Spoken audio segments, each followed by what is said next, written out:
साल था 2014। पूरी दुनिया के एक्सपर्ट्स को लगता था कि मार्स मिशन करना डेवलप्ड कंट्रीज का ही काम है, जिसमें हजारों करोड़ का बजट, ईयर्स ऑफ रिसर्च और हाईली एडवांस टेक्नोलॉजी चाहिए होती है। लेकिन इसी साल इंडिया का इसरो सिर्फ 450 करोड़ के बजट में मंगलयान को मार्स के ऑर्बिट पर सेफली लैंड करा देता है। ये मिशन इतना हिस्टोरिक था कि इंडिया दुनिया का पहला ऐसा देश बन गया जो अपनी पहली कोशिश में मार्स पर पहुंच गया था। और कॉस्ट इतनी कम थी कि दुनिया भर के मीडिया ने इसे हेडलाइन बनाया, चीपेस्ट मार्स मिशन एवर। लेकिन फिर भी एक ग्राउंड रियलिटी आज भी है। जब भी आम इंसान स्पेस एक्सप्लोरेशन की बात करता है तो सबसे पहले नाम नासा का ही लेता है, इसरो का नहीं। आखिर ऐसा है क्यों? चलिए इसे डिटेल में समझते हैं। देखिए, दुनिया की स्पेस हिस्ट्री को समझने के लिए हमें 1950s में जाना पड़ेगा। ये वो टाइम था जब दुनिया के दो सबसे पावरफुल देश, अमेरिका और सोवियत यूनियन, एक दूसरे से हर फील्ड में रेस कर रहे थे। देखिए, 1957 में सोवियत यूनियन ने दुनिया का पहला आर्टिफिशियल सैटेलाइट स्पुतनिक 1 लॉन्च कर दिया। ये एक छोटा सा मेटल स्फीयर था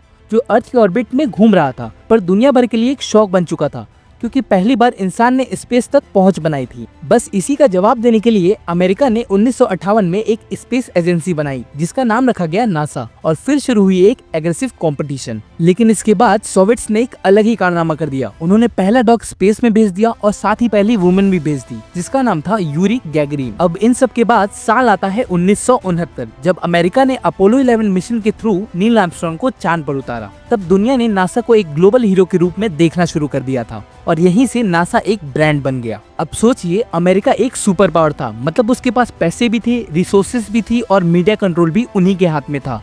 जब भी नासा कोई मिशन करता था तो उसका ब्रॉडकास्ट लाइव होता था। फोटोज और वीडियोस तुरंत दुनिया भर में दिखाए जाते थे।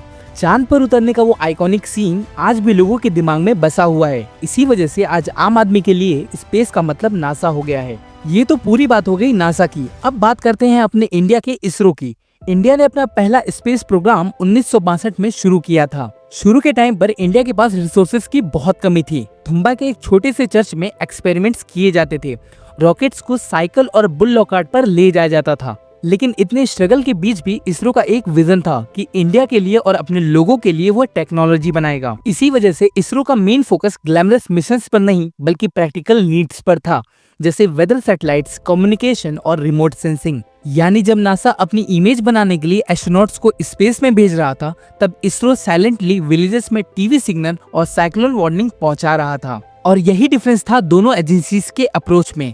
नासा का फोकस था प्रेस्टीज और ग्लोबल लीडरशिप, जबकि इसरो की प्रायोरिटी थी नेशन बिल्डिंग। लेकिन आज जब हम पीछे मुड़कर देखते हैं तो रियलाइज होता है कि इसरो के मिशन चाहे कम ग्लैमरस लगे हों, पर उन्होंने इंडिया के लिए ग्राउंड वर्क तैयार किया है। और फिर 2014 के मंगलयान मिशन ने ये प्रूव कर दिया कि इंडिया अपने रिसोर्सेज के हिसाब से दुनिया का टफेस्ट काम भी कर सकता है। फिर भी एक सिंपल सा रीजन है कि आम आदमी नासा को इसरो से पहले याद करता है। नासा की हिस्ट्री काफी ज्यादा पुरानी है। उन्होंने सबसे आइकॉनिक स्पेस इवेंट्स किए हैं और उनका मीडिया कवरेज ग्लोबल लेवल पर है। इसरो ने अपना काम हमेशा साइलेंटली किया और जब तक दुनिया नोटिस करती, नासा ऑलरेडी स्पेस का सिनोनिम बन चुका था। लेकिन आज सिचुएशन धीरे धीरे बदल रही है। चंद्रयान 3 के सफल लैंडिंग के बाद पूरी दुनिया ने इसरो को सैल्यूट किया और अब पहली बार ऐसा लग रहा है कि आम लोगों के दिमाग में नासा के साथ साथ इसरो का भी नाम उतनी ही इज्जत से आ रहा है। शायद अब समय आ गया है कि जब कोई भी पूछे स्पेस रिसर्च तो जवाब सिर्फ नासा नहीं बल्कि नासा और इसरो दोनों होगा। एंड में एक छोटी सी लाइन बोलना चाहूंगा, नासा ने दुनिया को इंस्पायर किया लेकिन इसरो ने हमें खुद पर बिलीव करना सिखाया है।